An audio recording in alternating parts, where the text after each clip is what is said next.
2 ಕೋಟಿ ರೂಪಾಯಿ ವಿಮೆ ಹಣಕ್ಕಾಗಿ ಪ್ರಿಯಕರನ ಜೊತೆ ಸೇರಿ ಪತ್ನಿಯೇ ಗಂಡನ ಕೊಲೆ ಮಾಡಿಸಿದ ಪ್ರಕರಣಕ್ಕೆ ಇದೀಗ ಮತ್ತೊಂದು ಬಿಗ್ ಟ್ವಿಸ್ಟ್ ಸಿಕ್ಕಿದೆ. ಮಾಜಿ ಸೈನಿಕ ಸಂದೀಪ್ ಮಂಜರಗಿ ಕೊಲೆ ಪ್ರಕರಣದಲ್ಲಿ ಎಫ್ಎಸ್ಎಲ್ ಅಧಿಕಾರಿಗಳೇ ಭಾಗಿಯಾಗಿರುವುದು ಪೊಲೀಸ್ ತನಿಖೆಯಲ್ಲಿ ಬಹಿರಂಗವಾಗಿದೆ. ಯಮಕನಮರಡಿ ಪೊಲೀಸ್ ಠಾಣಾ ವ್ಯಾಪ್ತಿಯ ಗಡಗೋರಿ ಗ್ರಾಮದ ಮಾಜಿ ಸೈನಿಕ ಸಂದೀಪ್ ಮಂಜರಗಿ ಸಾವನ್ನ ಆರಂಭದಲ್ಲಿ ಅಪಘಾತವೆಂದು ಬಿಂಬಿಸಲಾಗಿತ್ತು. ಆದರೆ ತನಿಖೆಯ ವೇಳೆ ಇದು ಪೂರ್ವ ನಿಯೋಜಿತ ಕೊಲೆ ಎಂಬುದು ಬೆಳಕಿಗೆ ಬಂದಿದೆ. ಪ್ರಕರಣದಲ್ಲಿ ಮರಣೋತ್ತರ ಪರೀಕ್ಷೆ ಹಾಗೂ ಎಫ್ಎಸ್ಎಲ್ ವರದಿಯನ್ನು ತಿರುಚಿ ಕೇಸ್ ದಿಕ್ಕು ತಪ್ಪಿಸಲು ಯತ್ನಿಸಿದ್ದ ಆರೋಪ ಕೇಳಿಬಂದಿದ್ದು, ರಾಜ್ಯದಲ್ಲೇ ಮೊದಲ ಬಾರಿಗೆ ಎಫ್ಎಸ್ಎಲ್ ಅಧಿಕಾರಿಗಳು ಕೊಲೆ ಪ್ರಕರಣದಲ್ಲಿ ಭಾಗಿಯಾಗಿರುವುದು ಚರ್ಚೆಗೆ ಗ್ರಾಸವಾಗಿದೆ. ಬೆಳಗಾವಿಯ ಎಫ್ಎಸ್ಎಲ್ ಕಚೇರಿಯ senior scientific officer PN Nagaraj, lab assistant Channayya ಹಾಗೂ ಗುಮಾಸ್ತಾ ಅಪ್ಪ ಸಾಬ್ ನಾಯ್ಕ್ ಅವರನ್ನು ಪೊಲೀಸರು ಬಂಧಿಸಿದ್ದಾರೆ. ಜೊತೆಗೆ ಪೊಲೀಸ್ ಕಮಿಷನರ್ ಕಚೇರಿಯಲ್ಲಿ ಕರ್ತವ್ಯ ನಿರ್ವಹಿಸುತ್ತಿದ್ದ ಎಫ್ಡಿಎ ಅಶೋಕ್ ಗುಜನಾಳ್ನನ್ನ ಬಂಧಿಸಲಾಗಿದೆ. 3 ಲಕ್ಷ ರೂಪಾಯಿ ಹಣ ಪಡೆದು ವರದಿ ತಿರುಚಿದ ಆರೋಪ ಕೇಳಿಬಂದಿದೆ.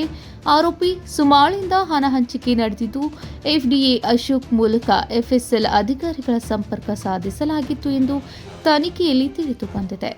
ಬೆಳಗಾವಿ ಜಿಲ್ಲೆಯಲ್ಲಿ ಮಾರ್ಚ್ 13ನೇ ತಾರೀಕು ಒಂದು ಸೆಲ್ಫ್ ಸ್ಕಿಡ್ ಆಗಿ ಒಂದು ರೋಡ್ ಆಕ್ಸಿಡೆಂಟ್ ಆಗುತ್ತದೆ. ಸೊ ಅದರಲ್ಲಿ ಸಂದೀಪ್ ಕಾಲಗೌಡ ಮಂಜರಗಿ ಎಂಬ ಒಂದು ವ್ಯಕ್ತಿ ಸುಮಾರು 46 ವರ್ಷ ಆರ್ಮಿಯಿಂದ ರಿಟೈರ್ ಆಗಿ ಬಂದು ಇಲ್ಲಿ ಗೋಡಗಿರಿ ಗ್ರಾಮದಲ್ಲಿ ವಾಸ ಮಾಡ್ತಾ ಇದ್ದಾರೆ. ಅವರು ಆಕ್ಸಿಡೆಂಟಲ್ಲಿ ಬಿದ್ದಿರ್ತಾರೆ. ಯಮಕನಮರಡಿ ಪೊಲೀಸ್ ಸ್ಟೇಷನ್ ಲಿಮಿಟ್ಸಲ್ಲಿ ಇದು ಒಂದು ಘಟನೆ ಆಗುತ್ತದೆ. ಅಲ್ಲಿಂದ ಅವರನ್ನು ಹುಕ್ಕೇರಿ ಹಾಸ್ಪಿಟಲ್, ಗೌರ್ಮೆಂಟ್ ಹಾಸ್ಪಿಟಲ್ಗೆ ಕರ್ಕೊಂಡು ಹೋಗ್ತಾರೆ. ಅಲ್ಲಿಂದ ಅವ್ರ ವೈಫ್ ಇಲ್ಲಿಲ್ಲ, ನನ್ನ ಗಂಡನಕ್ಕೆ ಒಳ್ಳೆ ಟ್ರೀಟ್ಮೆಂಟ್ ಕೊಡಬೇಕಂದ್ರೆ ಹೇಳಿ ಬಿಟ್ಟು ಜೆ ಹಾಸ್ಪಿಟಲ್ ಘಟಪ್ರಭಾಕ್ಕೆ ಕರ್ಕೊಂಡು ಹೋಗ್ತಾರೆ. ಸೊ ಅವ್ರಿಗೆ ದೊಡ್ಡ ಗಾಯನೋ ಮೇಜರ್ ಇಂಜುರೀಸ್ ಯಾವುದೂ ಆಗುವುದಿಲ್ಲ. ಚೆನ್ನಾಗಿ ಮಾತನಾಡಿರ್ತಾರೆ. ನಮ್ಮ ಆಫೀಸರ್ಸ್ ವಿಡಿಯೋ ಸ್ಟೇಟ್ಮೆಂಟ್ ಕೂಡ ತೊಗೊಂಡಿರುವಾಗ ನನಗೆ ಏನಾಗಿಲ್ಲ ಸರ್, ಕೇಸ್ ಯಾವುದು ಬೇಡ ಅಂದರೆ, ಸೆಲ್ಫ್ ಸ್ಕಿಡ್ ಆಗಿದೆ, ಯಾವುದು ಕೇಸ್ ಬೇಡ ಸರ್ ಅಂತ ಹೇಳಿರ್ತಾರೆ. ಸೊ ಬಟ್ 15ನೇ ತಾರೀಕು ಸಾಯಂಕಾಲ ಒಂದು 4:15 ಸಡನ್ ಆಗಿ ಹಾರ್ಟ್ ಅಟ್ಯಾಕ್ ಅಂದರೆ ರಿಪೋರ್ಟ್ ಆಗಿ ಡೆತ್ ಆಗಿರ್ತಾರೆ. ಹಾಸ್ಪಿಟಲಲ್ಲಿಯೇ ಅವರು ಡೆತ್ ಆಗಿದ್ದಾರೆ ಅಂದರೆ ಡಿಕ್ಲೇರ್ ಆಗುತ್ತದೆ. ಡಿಕ್ಲೇರ್ ಆಗೋ ಸಂದರ್ಭದಲ್ಲಿ ಸ್ವಲ್ಪ ಡೌಟ್ ಕಾಣ್ತಾ ಇತ್ತು. ಯಾಕಂದರೆ ಯಾವುದು ವಿಸಿಬಲ್ ಇಂಜರೀಸ್ ಯಾವುದು ಕಾಣ್ತಾ ಇಲ್ಲ. ಸೊ ಇದರಲ್ಲಿ ಬೇರೆ ಏನೋ ಆಗಿರಬಾರ್ದು ಅಂದರೆ ಒಂದು ಡೌಟ್ ಮೇಲ್ಗಡೆ ನಾವು ಪೋಸ್ಟ್ ಮಾರ್ಟಮ್ ಮಾಡೋದಕ್ಕೆ ಬಿಮ್ಸ್ ಹಾಸ್ಪಿಟಲ್ಗೆ ಕಳಿಸ್ತೀವಿ. ಅಲ್ಲಿ ಲೋಕಲ್ ಹಾಸ್ಪಿಟಲಲ್ಲಿ ಬೇಡ, ಡಿಸ್ಟ್ರಿಕ್ಟ್ ಹಾಸ್ಪಿಟಲಲ್ಲಿ ಮಾಡೋಣ ಅಂದ್ರೆ ಬಾಡಿಯನ್ನು ಬಿಮ್ಸ್ ಹಾಸ್ಪಿಟಲ್ಗೆ ಕಳಿಸ್ತೀವಿ. ಅದು ಜೊತೆಗೆ ಇನ್ವೆಸ್ಟಿಗೇಷನಲ್ಲಿ ಆಫೀಸರ್ಸ್ ಇದರಲ್ಲಿ ಜನರಲಿ ರೋಡ್ ಆಕ್ಸಿಡೆಂಟಲ್ಲಿ ಕೆಲವೊಂದು ಪ್ರಶ್ನೆ ಹೇಳ್ತೀವಿ. ಇದರಲ್ಲಿ ಡೌಟ್ ಇರೋದ್ರಿಂದ ಪ್ರಶ್ನೆಯನ್ನು ಜಾಸ್ತಿ ಹೇಳಿದ್ವಿ. ಬೇರೆ ಪಾಯ್ಸನ್ ಯಾವುದು ಕೊಟ್ಟಿದ್ದಾರಾ ಇಂಥಗ ಡೀಟೇಲ್ ಎಲ್ಲ ಕಳಿಸಿ ನಾವು ಎಫ್ಎಸ್ಎಲ್ಗೆ ಇಂಟರ್ನಲ್ ಆರ್ಗನ್ಸ್ ವಿಸರ ಅಂದರೆ ಹೇಳ್ತೀವಿ, ಬ್ಲಡ್ ಸ್ಟೈನ್ಸ್ ಮತ್ತು ಹಾರ್ಟ್ ಇರ್ತದೆ, ಲಂಗ್ಸ್ ಇರ್ತದೆ ಮತ್ತು ಕಿಡ್ನಿ, ಇದೆಲ್ಲ ಸೇರಿ ಸ್ಯಾಂಪಲನ್ನು ಎಫ್ಎಸ್ಎಲ್ಗೂ ಕೂಡ ಕಳಿಸಿರ್ತೀವಿ. ಇದರಲ್ಲಿ ಯಾವುದೇ ವಿಷಯ ಯಾವುದು ಕೊಟ್ಟಿರ್ತಾರ ಈ ಪ್ರಶ್ನೆಯನ್ನು ಕೂಡ ಹೇಳಿದ್ವಿ. ಯಾಕಂದರೆ ಸಡನ್ ಆಗಿ ಚೆನ್ನಾಗಿರೋರು ಹಾರ್ಟ್ ಅಟ್ಯಾಕ್ ಆಗಿದೆ ಅಂದರೆ ಬಂದಾದ್ಮೇಲೆ ಸ್ವಲ್ಪ ಡೌಟ್ ಮೇಲ್ಗಡೆ ಮಾಡಿದ್ವಿ. ಜನರಲಿ ರೋಡ್ ಆಕ್ಸಿಡೆಂಟ್ ಆಗೋ ಸಂದರ್ಭದಲ್ಲಿ ರ್ಯಾರ್ಲಿ ಫ್ಯೂ ಕೇಸಲ್ಲಿ ಮಾತ್ರ ನಮಗೆ ಆ ಶಾಕಲ್ಲಿ ಹಾರ್ಟ್ ಅಟ್ಯಾಕ್ ಆಗುತ್ತದೆ. ಅದರ್ವೈಸ್ ಅಂಥ ಹಾರ್ಟ್ ಅಟ್ಯಾಕ್ ಆಗೋದಿಲ್ಲ. ಈ ಕೇಸಲ್ಲಿ ನಮಗೆ ಡೌಟ್ ಇತ್ತು. ಬಟ್ ಎಫ್ಎಸ್ಎಲ್ ಇರೋ ಸಂದರ್ಭದಲ್ಲಿ ನಮಗೆ ಏನೂ ಇಲ್ಲ ಅಂದರೆ ಹೇಳಿಬಿಟ್ಟು ಕಳಿಸಿದ್ದೀವಿ. ಸ್ಯಾಂಪಲ್ ಎಲ್ಲ ಬಂತು. ದೆನ್ ರಿಪೋರ್ಟು ಬಂತು. ರಿಪೋರ್ಟಲ್ಲಿ ಯಾವುದೇ ಪಾಯ್ಸನ್ ಯಾವುದೂ ಇಲ್ಲ, ಇದು ಹಾರ್ಟ್ ಅಟ್ಯಾಕ್ ಅಂದರೆ ಆಲ್ಮೋಸ್ಟ್ ರಿಪೋರ್ಟ್ ಬಂತು. ಯಾವುದಲ್ಲಿ ಪಾಯ್ಸನ್ ಸ್ಯಾಂಪಲ್ ಯಾವುದೂ ಇಲ್ಲ ಅಂದರೆ ರಿಪೋರ್ಟ್ ಕೊಟ್ಟಿರ್ತಾರೆ. ಸೊ ಇದಾದ ನಂತರ ಅಲ್ಲಿ ಒಂದು ವ್ಯಕ್ತಿ ಪುಂಡಲಿಕ್ ವಿಠಲ್ ಡೊಂಬರ್ ಎಂಬವನ ಒಂದು ಸ್ಟೇಟಸ್ ಹಾಕ್ತಾನೆ. ಸ್ಟೇಟಸ್ ಹಾಕಿಬಿಟ್ಟು ನೀವು ಎಲ್ಲ ಕ್ರೈಮು ನಮ್ಮ ಎಲ್ಲ ಏನೇನು ಆಗಿದೆ ಅಂದರೆ ನನಗೆ ಗೊತ್ತಿದೆ, ಪೊಲೀಸರಿಗೆ ನಾನು ತಿಳಿಸ್ತೀನಿ. ಸೊ ಆಕ್ಸಿಡೆಂಟ್ ಹೆಂಗೆ ಆಯಿತು, ಅದು ಏನಾಗಿದೆ ಅಂತ ಒಂದು ವೇಗಾಗಿ ಒಂದು ಸ್ಟೇಟಸನ್ನು ಇಡ್ತಾನೆ. ಅವನು ಯಾರಂದ್ರೆ ಈ ಡೆತ್ ಆಗಿರೋರ್ಗೆ ಪರಿಚಯ ಇರೋವನು. ಡೆತ್ ಆಗಿರುವ ಸಂದೀಪ್ ಕಾಲಗೌಡ ಮಂಜರಗಿಗೆ ಪರಿಚಯ ಇರೋವನು. ಇವನು ಫ್ಯಾಮಿಲಿ ಫ್ರೆಂಡ್ ಥರ.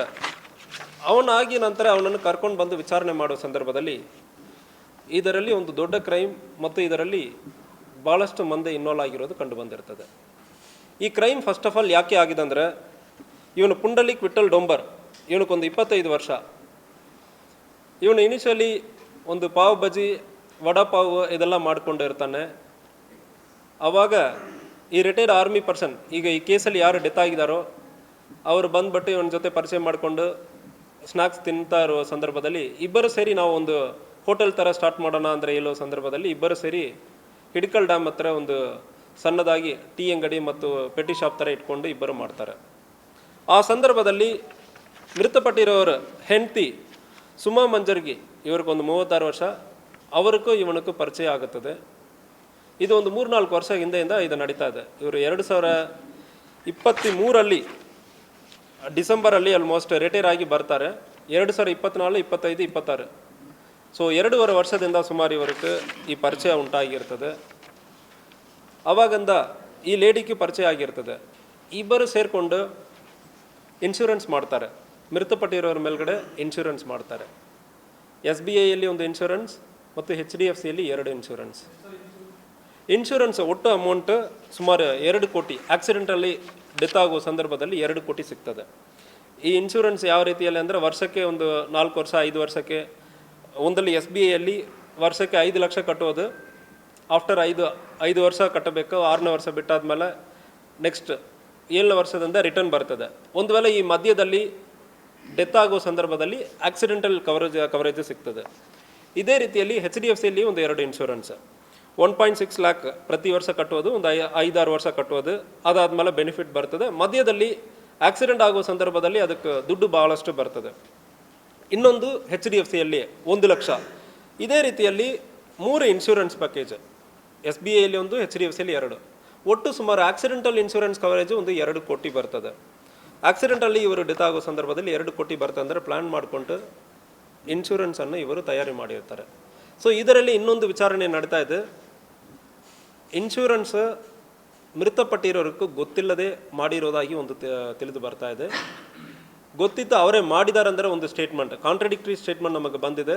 ಅದನ್ನು ಕೂಡ ಆ ದಾಖಲಾತಿಯನ್ನು ಕೂಡ ಅವ್ರಿಗೆ ಗೊತ್ತಿದ್ದು ಮಾಡಿದಾರ, ಮೃತಪಟ್ಟಿರೋರ್ಗೂ ಗೊತ್ತಿಲ್ಲದೆ ಅವರ ಹೆಸರಲ್ಲಿ ಮಾಡಿದಾರ ಎಂಬುದ್ರ ಬಗ್ಗೆ ಕೂಡ ತನಿಖೆಯನ್ನು ಮಾಡ್ತಾ ಇದ್ದೀವಿ. ಸೊ ಅದು ಮುಂದೆ ತನಿಖೆ ಆಗಬೇಕು, ಅದು ತನಿಖೆಯಲ್ಲಿ ಇದೆ. ಸೊ ಇವ್ರಿಗೆ ಅಕ್ರಮ ಸಂಬಂಧ ಮತ್ತು ಇನ್ಶೂರೆನ್ಸಲ್ಲಿ 2 ಕೋಟಿ ಬರ್ತದೆ. ಇದನ್ನು ಇವರು ಪ್ಲ್ಯಾನ್ ಮಾಡ್ತಾರೆ. ಫಸ್ಟ್ ಆಕ್ಸಿಡೆಂಟ್ ಆಗುತ್ತದೆ. ಆಕ್ಸಿಡೆಂಟ್ ಮಾರ್ಚ್ 13ನೇ ತಾರೀಕು ಆಕ್ಸಿಡೆಂಟ್ ಆಗುತ್ತದೆ. ಆಗುವ ಸಂದರ್ಭದಲ್ಲಿ ಗೌರ್ಮೆಂಟ್ ಹಾಸ್ಪಿಟಲ್ಗೆ ಹೋಗ್ತಾರೆ. ಅಲ್ಲಿಂದ ಘಟಪ್ರಭಾಕ್ಕೆ ಹೋಗ್ತಾರೆ. ಘಟಪ್ರಭಾಕ್ಕೆ ಯಾಕೆ ಹೋಗ್ತಾರೆ ಅಂದರೆ ಹೇಳೋ ಸಂದರ್ಭದಲ್ಲಿ ಘಟಪ್ರಭಾಕ್ಕೆ ಇವನು ಮೃತಪಟ್ಟಿರೋ ಹೆಂಡತಿ ಜೊತೆ ಅಕ್ರಮ ಸಂಬಂಧ ಇರೋವನು ರಿಲೇಟಿವ್ ಒಬ್ಬನ ಅಲ್ಲಿ ಕೆಲಸ ಮಾಡ್ತಾನೆ. ರಾಹುಲ್ ಹನುಮಂತ್ ಜೋಗಿ ಅಂದ್ರೆ ರಾಹುಲ್ ಹನುಮಂತ್ ಜೋಗಿ JG ಕೋಆಪರೇಟಿವ್ ಹಾಸ್ಪಿಟಲಲ್ಲಿ ಅವನು ಫಾರ್ಮಸಿ ಓದುತ್ತಾ ಇರ್ತಾನೆ, ಅಲ್ಲಿಯೇ ಇರ್ತಾನೆ.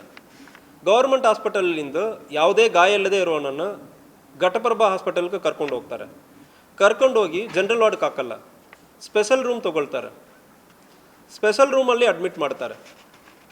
ಅಡ್ಮಿಟ್ ಮಾಡಿ ನಂತರ ಸೊ ಇದು ಒಳ್ಳೆಯ ಅವಕಾಶ ಸಿಕ್ಕಿದೆ, ಎನಿವೆ ಆಕ್ಸಿಡೆಂಟ್ ಆಯಿತು, ಇದು ಆಕ್ಸಿಡೆಂಟಲ್ ಡೆತ್ ಥರ ತೋರಿಸಬೇಕಂದ್ರೆ ಪ್ಲ್ಯಾನ್ ಮಾಡ್ತಾರೆ. ಇದಕ್ಕೆ ಇವನು ರಾಹುಲ್ ಎಂಬವನು ಸಜೆಷನ್ ಕೊಡ್ತಾನೆ, ಪಾಯ್ಸನ್ ಕೊಡುವುದಕ್ಕೆ. ಇನ್ಸೆಕ್ಟಿಸೈಡ್ ಪಾಯ್ಸನ್, ಟ್ಯಾಕ್ಟಿಕ್ ಅಂದರೆ ಒಂದು ಪಾಯ್ಸನ್ ಇರ್ತದೆ. ಸೊ ಆ ಪಾಯ್ಸನನ್ನು ಮತ್ತು ರ್ಯಾಟ್ ಪಾಯ್ಸನನ್ನು ಮಿಕ್ಸ್ ಮಾಡಿ ಕೊಡೋಣ ಅಂದರೆ ಪ್ಲ್ಯಾನ್ ಮಾಡ್ತಾರೆ. ಇದು ಇವನು ರಾಹುಲ್ ಅವನು ಐಡಿಯಾವನ್ನು ಕೊಟ್ಟಿರ್ತಾನೆ. ಆ ಐಡಿಯಾ ಮೇಲ್ಗಡೆ ಈ ಪಾಯ್ಸನನ್ನು ಸಲೈನ್ ಬಾಟಲಲ್ಲಿ ಇಂಜೆಕ್ಟ್ ಮಾಡ್ತಾರೆ. ಫಸ್ಟ್ ಇವರೊಂದು ಬೇರೆ ಒಂದು ಸಲೈನ್ ಬಾಟಲಲ್ಲಿ ಫಸ್ಟ್ ಡೇ ಇಂಜೆಕ್ಟ್ ಮಾಡ್ತಾರೆ, 14th. ಅದು ಪ್ರೆಷರ್ ಕಮ್ಮಿ ಇರೋದ್ರಿಂದ ಬಾಡಿ ಒಳಗೆ ಹೋಗಿಲ್ಲ. 15th ಇವರೇ ಸೆಪ್ರೇಟ್ ಒಂದು ಸಲೈನ್ ಬಾಟಲ್ ತೊಗೊಂಡು ಬರ್ತಾರೆ. ಯಾಕಂದರೆ ರೆಗ್ಯುಲರ್ ಸಲೈನ್ ಬಾಟಲ್ ಹಾಸ್ಪಿಟಲ್ ಅವರು ತೊಗೊಂಡು ಹೋಗಿ ಬಿಡ್ತಾರೆ. ಮತ್ತು ಬೇರೆ ಯಾರಿಗೂ ಸಮಸ್ಯೆ ಬಂದುಬಿಡ್ತಂದ್ರೆ ಗೊತ್ತಾಗಿಬಿಡ್ತಂದ್ರೆ ಹೇಳ್ಬಿಟ್ಟು ಇವನೇ ಒಂದು ಸಲೈನ್ ಬಾಟಲನ್ನು ತಯಾರಿ ಮಾಡಿ ಅದರಲ್ಲಿ ಟಿಕ್ ಟ್ಯಾಕ್ ಅಂದರೆ ಒಂದು ಪಾಯ್ಸನ್ ಇರ್ತದೆ, ಇನ್ಸೆಕ್ಟಿಸೈಡ್ ಪಾಯ್ಸನ್, ಅದನ್ನು ಕೊಡ್ತಾನೆ. ಸೊ ಜೊತೆಗೆ ಸ್ಲೀಪಿಂಗ್ ಪಿಲ್ಲನ್ನು ಕೊಟ್ಟಿರ್ತಾರೆ ಅವನಿಗೆ. ಇದನ್ನು ಕೊಟ್ಟು ಆದಮೇಲೆ ಹಾರ್ಟ್ ಅಟ್ಯಾಕ್ ಥರ ಆಗಿರ್ತದೆ. ಹಾರ್ಟ್ ಅಟ್ಯಾಕ್ ಆಗಿ ಅರ್ಧ ತಾಸಲ್ಲಿ ಮೃತಪಟ್ಟಿರೋದಾಗಿ ಸ್ಟೇಟ್ಮೆಂಟ್ ಕೊಟ್ಟಿದ್ದಾರೆ. ಸೊ ಈ ಟಿಕ್ ಟಾಕ್ ಪಾಯ್ಸನ್ ಆದಮೇಲೆ ಇದು ಪೆಸ್ಟಿಸೈಡ್ ಇರ್ತದೆ, ಇದು FSL ರಿಪೋರ್ಟಲ್ಲಿ ಬರಬೇಕು. ಇದನ್ನು ಚೆಕ್ ಮಾಡೋ ಸಂದರ್ಭದಲ್ಲಿ FSLಲ್ಲಿ ಕಾಂಪ್ರಮೈಸ್ ಆಗಿರೋದು ಗೊತ್ತಾಗಿದೆ. FSLಲ್ಲಿ ಈ ಡಾಕ್ಯುಮೆಂಟನ್ನು ಎಡಿಟ್ ಮಾಡಿ ಟೆಸ್ಟಲ್ಲಿ ಬಂದಿರೋದ ರಿಸಲ್ಟನ್ನು ಚೇಂಜ್ ಮಾಡಿ ಕೊಟ್ಟಿರೋದು ಕಂಡು ಬಂದಿರ್ತದೆ.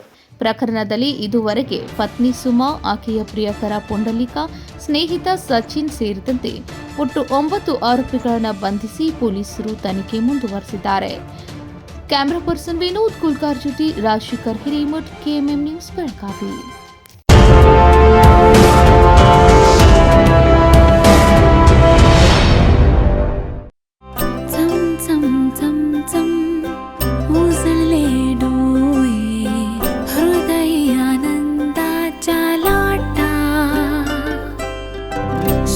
क्षण आले क्षण प्रेमळ है रेशमात गुंफून सोनेरी.